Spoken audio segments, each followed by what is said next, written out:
orando pela vida do Wesley, que essa noite ele vai trazer a palavra para os nossos corações. Vocês estendem a mão para cá e vamos abençoar ele. Ele já está abençoado, mas vamos pedir a bênção de Abraão sobre a vida dele. Meu Deus, está aqui a vida do Wesley, meu Pai. Cobre ele com teu sangue. A igreja pode me ajudar? Cobre ele com teu sangue, meu Pai, do fio de cabelo até a planta dos pés. Coloca Miguel, Gabriel, arcanjo, serafins e querubins, meu Pai. Comitiva de anjo, meu Deus, nesse púlpito, Senhor. Jesus, que o Senhor possa usar ele, meu Pai. Não conforme ele quer, mas conforme o Senhor quer, meu Pai. Toma a boca dele e fala comigo, fala com ele, fala com a tua igreja. Meu Deus, abençoa ele, meu Pai. Cobre ele com teu sangue, Jesus, e usa, meu Pai, em nome de Jesus.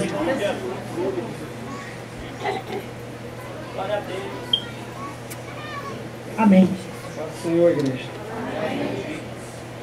Irmãos, abre as vossas Bíblias no livro do Êxodo, capítulo 14.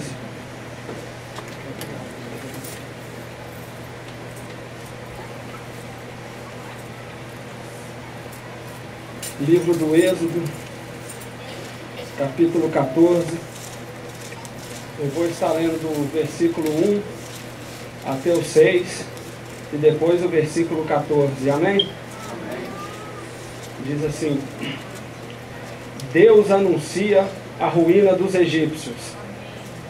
Então falou o Senhor a Moisés, dizendo: Fala aos filhos de Israel que voltem e que acampem diante de Piairote, entre Migdol e o mar, diante de Baal-Zefon. Em frente dele assentareis o campo junto ao mar. Então Faraó dirá dos filhos de Israel: estão embaraçados na terra, o deserto os encerrou, e endurecerei o coração de Faraó para que os persiga, e serei glorificado em Faraó e em todo o seu exército. E saberão os egípcios que eu sou o Senhor. E eles fizeram assim. Sendo, pois, anunciado o rei do Egito que o povo fugia, mudou-se o coração de Faraó e dos seus servos contra o povo. E disseram: por que fizemos isso, havendo deixado ir Israel para que não nos sirva? E aprontou o seu carro e tomou consigo o seu povo. Agora o versículo 14, que diz assim: o Senhor pelejará por vós e vós calareis. Toda a igreja repita comigo o versículo 14. Amém. Amado Deus, eterno Pai, Espírito Santo de Deus, Espírito Santo da verdade, Jesus, eis-me aqui diante de Ti, papai. Tu sabes que eu não sou nada, papai, que eu sou somente pó e cinza diante da Tua presença, ó Pai. Jesus, que o Senhor possa falar aqui nesta noite, Jesus, que não venha eu poder falar nada de mim, que seja o Senhor aqui nesta noite. Eu sei que adentrou pessoas aqui, papai, necessitadas de ouvir a Tua palavra, Jesus. Guarde a vida de cada um que adentrou aqui nesta noite, os que não vieram também, que o Senhor possa abençoá-los, Ele. É o que nós te pedimos em nome de Jesus. Amém. Pode assentar, irmãos. Glória a Deus. Irmãos, quando nós abrimos as nossas Bíblias no livro do Êxodo, um livro a qual o nosso querido e amado irmão Moisés escreveu, Moisés ele vai escrever os 5 primeiros livros da Bíblia, ou seja, Moisés ele vai escrever Gênesis, Êxodo, Levítico, Números e Deuteronômio. Estes 5 primeiros livros da Bíblia vão formar o Pentateuco, Penta 5, Teuco livros, que vão reger toda a história de Israel. Ou seja, tudo aquilo que Deus queria falar, tudo aquilo que Deus queria dizer, tudo aquilo que Deus queria inserir, tudo aquilo que Deus queria falar, certamente estaria inserido nestes 5 primeiros livros que Deus então dá para o seu servo Moisés. Quando nós abrimos as nossas Bíblias no livro do Êxodo, há um ponto de interrogação na cabeça de alguns, porque certamente a Bíblia vai nos dizer, certamente a Bíblia vai nos ensinar que quando Deus ele resolve entrar dentro do Egito com mãos fortes para a libertação do cativeiro daquele povo, todos nós sabemos que Moisés ele é um homem de uma mente brilhante, Moisés ele é um homem de uma mente gigante, e Moisés sabe muito bem o que ele está dizendo acerca da perseguição que o seu povo está passando no período em que sua mãe o está gerando. A Bíblia nos diz que um homem por nome de Arão, da tribo de Levi, vai despojar uma mulher por nome de Joquebede. Note bem, irmãos, Joquebede era uma mulher valente. Note bem que Joquebede era uma mulher forte. E como toda boa mulher valente daquela época, como toda boa mulher hebreia, ela estava instituída a uma função. E a sua função qual era? Era gerar filhos, para que o nome do marido não caísse no esquecimento. É por isso que quando você abre a vossa Bíblia, no livro do Gênesis capítulo 38, tem um ponto de interrogação na cabeça de um homem, quando um homem diz: eu vou casar com a minha cunhada, lei do liverato, e os filhos não serão meus, porque os filhos terão que ser herança dos meus irmãos, do meu irmão. Ou seja, um casal sem filhos, irmãos, certamente era um casal sem história. Um casal sem filhos era um casal que nunca houve nenhum tipo de memorial na história. É por isso que no livro do Êxodo capítulo 4, quando Deus ele se apresenta a Moisés na sarça ardente, Deus ele se apresenta dizendo: ei Moisés, eu sou o Deus de Abraão, eu sou o Deus de Isaque e eu sou o Deus de Jacó. E a história nos diz que Joquebede ela estava impulsiada a gerar filhos. Só que houve uma lei que ia entrar no Egito, porque a história de Israel no Egito, irmãos, não começa aqui. A história de Israel no Egito começa a partir do capítulo 40, quando José ele entra no Egito. José ele chega no Egito, José é nomeado governador do Egito, José é nomeado Zafenate Paneá, ou seja, salvador do mundo. E a história vai nos dizer que o povo vai agradar tanto de José, que eles vão dizer: ei José, traz toda a sua casa para cá, José. E a história nos diz que José então vem trazendo todo mundo da terra de Canaã. José vem trazendo o pai Jacó, José vem trazendo os irmãos, José vem trazendo as cunhadas. E a história nos diz que com o passar do tempo, irmãos, vai morrer o pai de José, Jacó, vai morrer José, vai morrer o faraó daquela época. E a história nos diz que vai se levantar um novo faraó.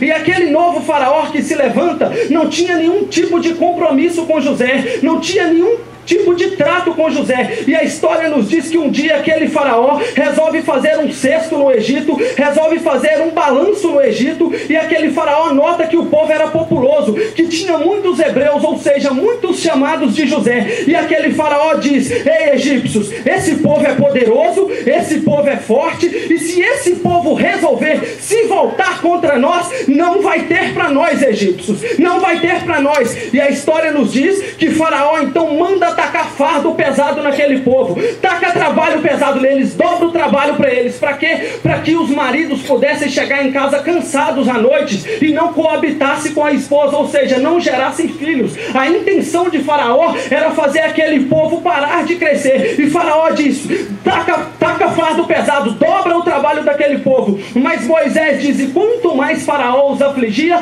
mais aquele povo crescia para a glória de Deus. Queridos e amados irmãos, você tem que entender que muitas das vezes nós reclamamos, falando que o fardo está grande na nossa vida, que o fardo está pesado. Mas você que tem que entender que prova não mata crente. Prova vem para fazer o crente crescer na obra de Deus. Muitas das vezes nós temos que aceitar o nosso deserto. Irmãos, o deserto não tem como fugir dele. Você tem que passar pelo deserto para as promessas de Deus se cumprir na sua vida. Existem duas maneiras de você passar pelo deserto. A primeira maneira, você passa ruim, e a outra é você passar bem. Como assim? Eu não entendi, irmão. Deixa eu te explicar.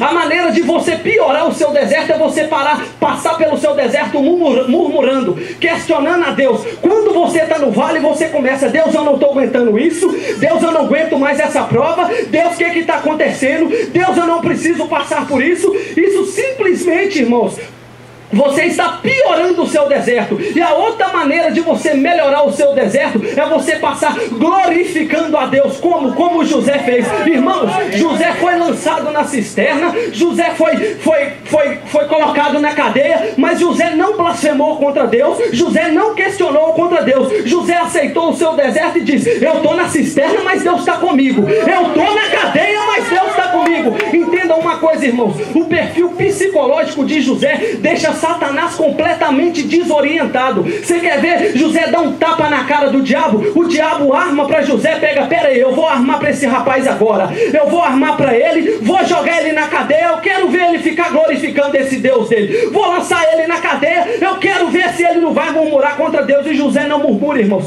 Quando José é lançado na cadeia, sabe o que José faz? José não vai questionar com Deus, José pega para dar um tapa na cara do diabo. José faz: já que é para mim ser preso, já que eu vou ser um presidiário, eu vou ser o melhor preso dessa cadeia. Quando José foi servir a Potifar, José não questionou a Deus: Deus, que negócio é esse? Eu te sirvo e o Senhor vai me colocar numa profissão para servir esse rapaz? José não fez isso. Sabe o que José fez, irmão? Já que é para mim servir a Potifar, eu vou ser o melhor servo daqui de dentro. Então entenda uma coisa: na hora que você der o melhor de você para Deus, Deus vai dar o melhor dele para você. Na hora que você der o seu melhor para Deus, Deus vai dar o melhor dele para você. Quem acredita nisso, dá um glória a Deus.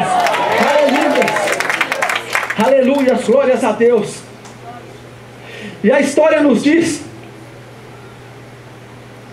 que então Moisés diz que quanto mais Faraó os afligia, mais aquele povo crescia. Irmãos, eu falei uma vez e vou retornar a dizer: crente é igual omelete, quanto mais bate, mais cresce.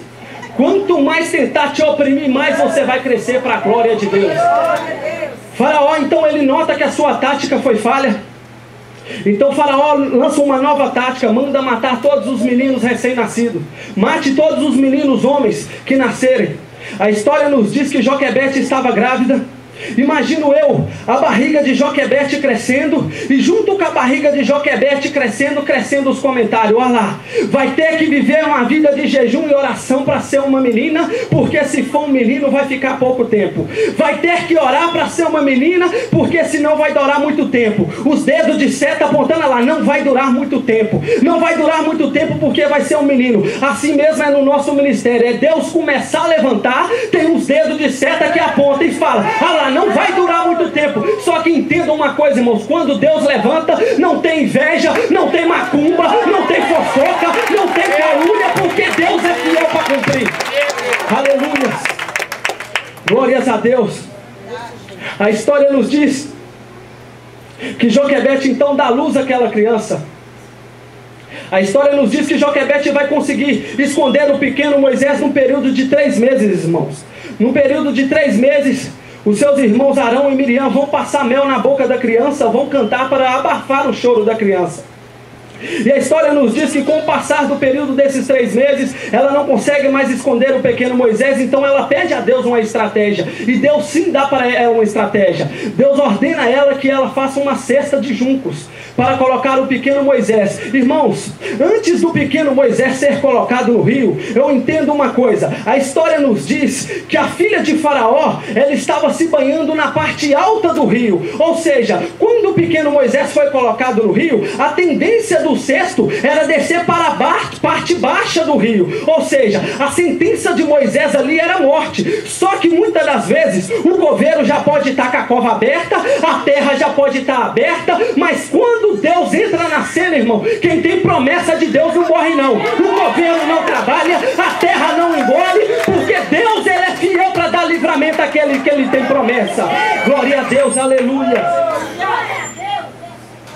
E a história nos diz que quando a filha de Faraó toma aquele pequeno menino Moisés como filho, a história nos diz que Moisés, ele abre as portas do palácio ao choro, irmãos. Quando ela pega Moisés, Moisés estava chorando, irmãos. O que tem de crente que já deixou de chorar na presença de Deus? O que tem de crente que já jogou a toalha de lado, já jogou o lenço e não faz mais aquelas orações para tocar o íntimo de Deus? Ai, irmão Wesley, mas toda vez que eu estou de joelho dobrado orando, que Deus começa a me tocar, que eu começo a glorificar a Deus, chorar, o irmão do lado fala que eu estou chorando para comover pastor. Ei, meu filho, deixa eu te dizer uma coisa: se você fizer o errado, eles vão falar. Se você fizer o certo, eles vão falar da mesma maneira. Entenda uma coisa: deixe que fale. Enquanto tu chora na presença do Senhor, as portas do palácio se abrem em teu favor. Glória a Deus, aleluia. E a história nos diz que a filha de Faraó vai tomar aquele menino como filho. Moisés, irmãos, ele vai viver num período de 40 anos na mentira. Moisés, ele vai viver um período de 40 anos achando que era alguém. Por quê? Porque Moisés tinha ouro, porque Moisés tinha prata, porque Moisés andava no palácio, estudou nas melhores faculdades. Ao findar os 40 anos, Moisés ele descobre que ele não era egípcio, Moisés descobre que ele era hebreu. Moisés ele mata um homem, enterra um homem e foge para o deserto. Lá no deserto Moisés descobre que o seu ouro não podia livrá-lo daquele deserto. Moisés descobre que a sua prata não podia livrá-lo daquele deserto. Irmãos, entendam uma coisa, todo homem ele é limitado, ele só vai até onde Deus permitir. Não adianta achar porque tem dinheiro, porque tem fama, tem poder. Ele só vai até onde Deus permitir. Entenda uma coisa, Moisés estava ali andando no palácio, cheio do ouro, cheio da prata, estudou nas melhores faculdades, aonde Deus entra na cena e fala: ei Moisés, a coisa tá boa aí, né? Agora vem cá, tu estudou nas melhores faculdades de Alexandria, agora tu vai estudar na minha faculdade, Moisés. E que faculdade é essa, Senhor? Deserto, Moisés. Quanto tempo, Senhor? 40 anos, Moisés. Vem cá, Moisés, que é aqui que eu vou quebrar todo o teu ego, é aqui que eu vou quebrar todo o teu eu, é aqui que eu vou te mostrar que você não é nada, Moisés. Eu vou te mostrar que você não é nada e que eu sou Deus, Moisés. Aleluia. E a história nos diz, aonde eu tento entender, irmãos, que Moisés viveu 3 fases da sua vida. A primeira fase de Moisés viveu achando que era alguém só porque tinha prata, só porque tinha poder, só porque tinha ouro. A segunda fase de Moisés ele reconhece que não era ninguém. Por quê? Porque lá no deserto ele reconhece que o seu ouro não pode livrá-lo do deserto, ele reconhece que a prata não pode livrá-lo do deserto. A terceira fase de Moisés casa com Zípora, se torna genro de Jetro, e a história nos diz que quando Moisés vai pastorear as ovelhas de seu sogro, Deus se revela para Moisés através da sarça ardente, e Deus dá uma ordenança para Moisés ir até o Egito para a libertação do cativeiro daquele povo. Ou seja, as 3 fases de Moisés. Primeiro, ele acha que é alguém porque tem dinheiro, porque tem poder e porque tem fama. A segunda fase de Moisés reconhece que não era ninguém, porque o ouro, a prata não podia livrá-lo daquele deserto. A terceira fase de Moisés ele descobre o que Deus pode fazer com ninguém. Aleluia. Irmãos, entendam uma coisa, na hora que você reconhecer que você não é ninguém, aí Deus vai te usar. Na hora que você abaixar a cabeça e falar: realmente, Deus, eu sou somente pó e cinza diante da tua presença, Deus vai te levantar na terra. Porque Deus não quer homens capacitados, Deus quer pessoas para Ele capacitar, irmãos. Aleluias. E a história nos diz que Deus então dá uma ordenança para Moisés. Deus ordena a Moisés: volte até o Egito para a libertação do cativeiro do meu povo, e diga a Moisés que eu sou o verdadeiro Deus. E Deus dá algumas estratégias, algumas táticas para Moisés. E a história nos diz que quando Moisés se depara com Faraó não se convence com as táticas que Deus então dá para Moisés. E a partir dali, irmão, inicia-se uma guerra. Deus vai mandando saraivas, Deus vai mandando piolhos, Deus vai mandando rãs, e Deus vai mandando as pragas. Irmãos, na 8ª praga, a história nos diz que quando Deus enviou moscas para o Egito, vespas, as vespas eram vespas gigantes, irmãos, vespões capazes de secar até um cavalo em 3 minutos.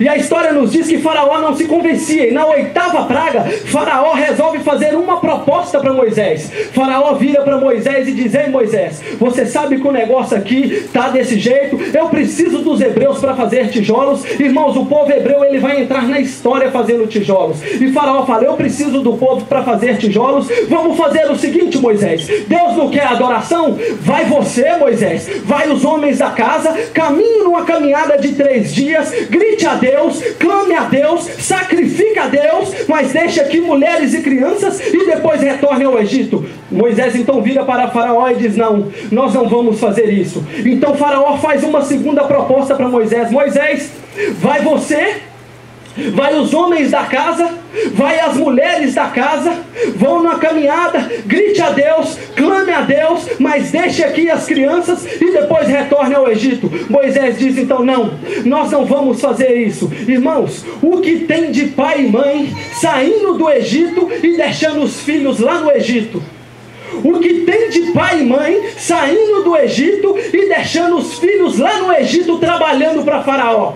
Vem o pai para a igreja, vem a mãe para a igreja. Por que não trouxe a criança? Ah, porque a criança bagunça. Mas vai bagunçar, é porque você não traz ela para a igreja para saber o que é culto desde a infância.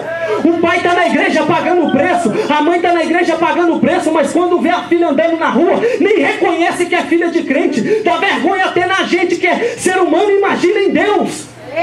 Entenda uma coisa: quando você sair do Egito, arranca teu filho fora contigo. Não aceita, dobra o joelho e fala: Deus, eu não aceito a minha família no Egito, em nome de Jesus. Glórias a Deus. E a história nos diz que Faraó então faz uma terceira proposta a Moisés. Moisés, vai você, vai os homens da casa, vai as mulheres, vai as crianças, grite a Deus, clame a Deus, ore a Deus, e depois retorne ao Egito. Moisés diz: não, nós não vamos fazer isso. Entenda uma coisa, irmãos: de onde Deus te tirou para lá, você não vai voltar nunca mais. De onde Deus te tirou para lá, você não volta nunca mais. Nunca mais, em nome de Jesus. Quem recebe isso, toma posse da vitória. Glória a Deus. E a história nos diz que Faraó então cede, pega Moisés, fala: Moisés, pega o povo e vai, Moisés. E a história nos diz que Moisés pega o povo e os irmãos caminham rumo à terra prometida. E a história nos diz que eles vão caminhando, caminhando, e muitas das vezes, irmãos, Deus faz um negócio que não dá para entender nada. Muitas das vezes eu falo: Jesus, eu não estou entendendo nada. Deus, muitas das vezes Deus trabalha na contramão. Deus, ele complica, descomplica e depois explica por que complicou. Quando o povo tinha caminhado, já que Faraó tinha libertado o povo, veio um atalaia até Moisés e diz: ei, Moisés, sabe aquele homem lá atrás que libertou vocês, Moisés, que permitiu vocês ir, Moisés? Sei, Faraó. Pois é, Moisés, ele arrependeu, Moisés, e ele está vindo aí, Moisés, está vindo aí com carro, lanças, cavaleiros, e está vindo para matar todo mundo, Moisés. Dá para entender o trabalhar de Deus, irmãos? Muitas das vezes a gente não entende. E para piorar a situação, quando Moisés vai falar com Deus, Deus vira para Moisés e fala: ei, Moisés, retrocede. Moisés vira para Deus: Senhor, eu não estou entendendo nada. Como eu vou retroceder, sendo que eu ensinei o meu povo que retroceder jamais? Eu preguei para o meu povo que voltar para trás jamais. E Deus falou: Moisés, volta, Moisés, faz o que eu te mando, Moisés. Irmãos, muitas das vezes a coisa pode parecer ir ao contrário, mas se Deus mandou, pode ir, que Ele garante a vitória. Ele garante a vitória. Então Deus disse para Moisés: retrocede, Moisés. Moisés, retrocede, Moisés. Retrocede, que eu quero te mostrar, Moisés, que eu abro porta onde não há a porta, Moisés. Volta, mas Senhor, eu vou retroceder para onde? Retrocede para Piairote, Moisés. Faça o que eu te digo. Irmãos, ali eu vejo o povo de Israel vivendo completamente num beco sem saída. Aí Deus vira para Moisés e ainda fala: Moisés, acampa. Mas espera aí, Senhor, que negócio é esse? O meu inimigo está vindo aí atrás, o Senhor me manda descansar. Irmãos, a palavra descansar no original significa a palavra acampar. Deus manda Moisés acampar, perdão, irmãos, a palavra acampar no original significa descansar. Ou seja, Moisés sem entender nada. Imagine na situação de Moisés, o inimigo vindo atrás. Irmãos, ele estava completamente no beco sem saída. Na frente o mar vermelho, do lado Migdol, ou seja, a torre dos egípcios, que não tinha como eles passar. Do outro Baal-Zefon, a terra dos deuses pagãos que sacrificavam homens. Atrás Faraó vindo, eles não tinham, eles estavam vivendo num beco completamente sem saída. E Moisés questionando a Deus: Senhor, e agora, Senhor?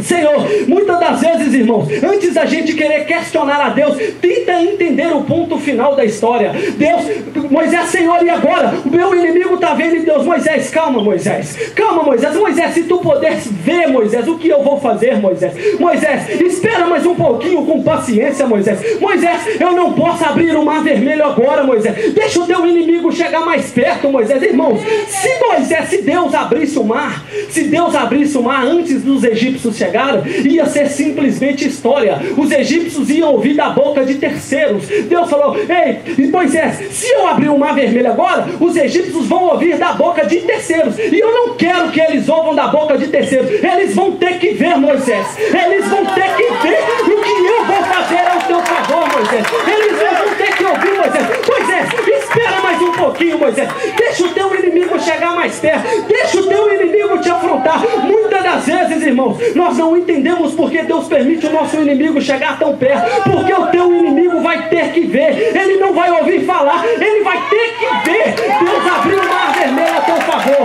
Aleluia. Irmãos,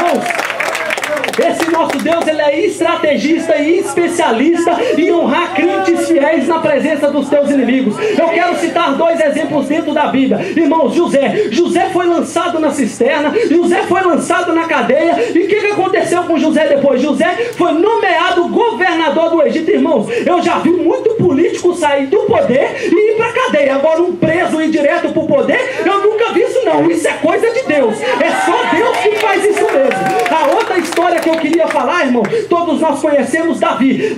Todos nós sabemos que Davi foi pastor de ovelhas durante toda a sua infância e adolescência. Durante a sua infância e adolescência, Davi pastoreou as ovelhas de seu pai Jessé. E a história nos diz que quando Davi estava pastoreando as ovelhas de seu pai, a história nos diz que Davi enfrentou o urso, Davi matou o urso, e Davi matou leão para defender as ovelhas de seu pai. E segundo a história, que quando Davi retornava para sua casa, Davi dizia: ei papai, hoje eu matei um urso para defender a sua ovelha. Ei irmãos, hoje eu matei um leão para defender as ovelhas do meu pai. E todos nós conhecemos a história, que aquele povo caçombava de Davi. Esse menino é um mentiroso, esse menino é um lunático, um menino desse tamanho vai matar urso, vai matar leão. Isso é pura mentira, ele está inventando essa coisa, aonde Deus olha para baixo e fala: ei Davi, eles não querem acreditar em você não, né? Ei Davi, espera mais um pouquinho, Davi, espera mais um pouquinho, que eu vou te honrar em meio aos grandes, Davi, eu não vou te honrar em meio a seu pai e seus irmãos não, Davi, eu vou te honrar em frente ao rei de Israel, eu vou te honrar em frente ao exército de Israel.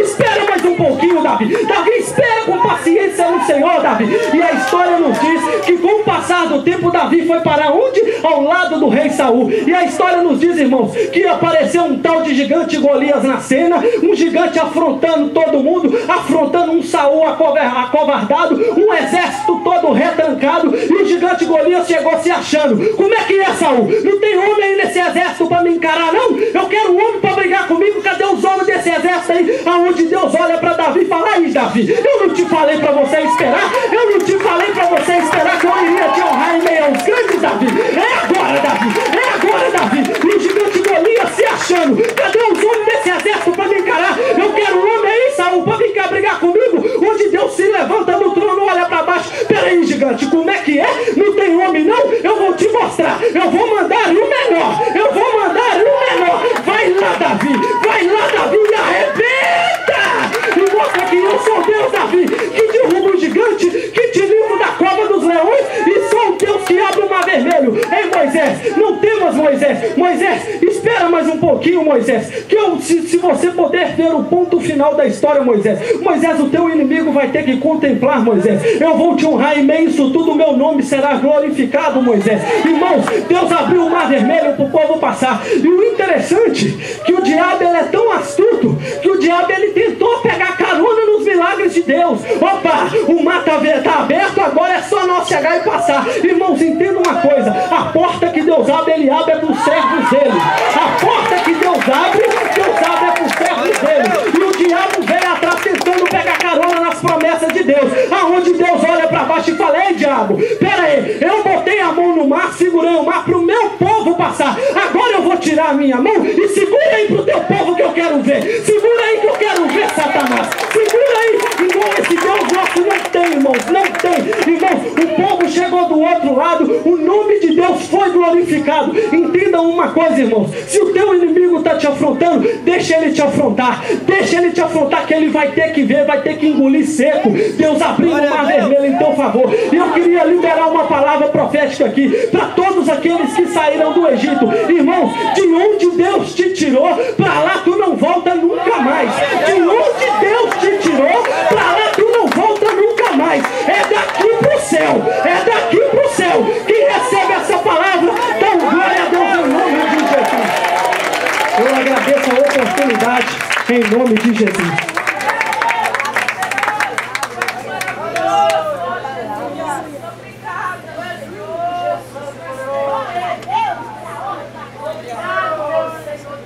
Meus irmãos, por isso que muito cristão para na caminhada, que na hora do deserto nós não entendemos.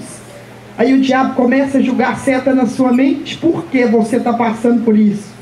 Por que você está passando por isso? Entenda, o deserto não é para te matar, o deserto é para te fazer crescer.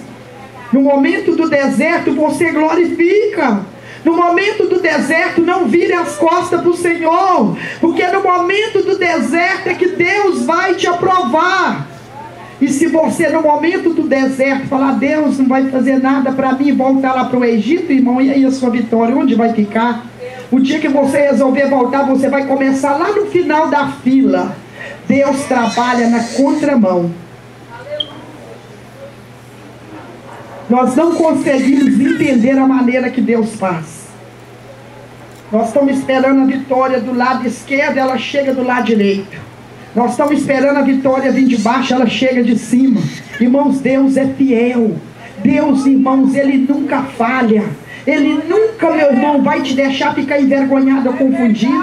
Porque Ele é fiel, Ele é santo. Por isso esse ministério bate aqui todo dia te pedindo para ser fiel. Todo dia esse ministério bate. Seja fiel, seja fiel, seja fiel. Passa no caminho estreito. Não é porque ninguém quer te ver derrotado, é porque quer ver você abençoado. Porque todo aquele que é fiel a Deus pode ter certeza que a vitória é certa. Cadê a irmã Kétela? Chama a irmã Kétela para mim, Inês, por favor. Irmãos, é a hora mais sublime do culto. Aquela hora que você vai provar a sua fidelidade para Deus. Aquela hora que você vai entregar aquilo que pertence a Deus. Aquela hora que você vai deixar Deus te usar nessa noite. Esta hora que você fala assim, eu vou abençoar.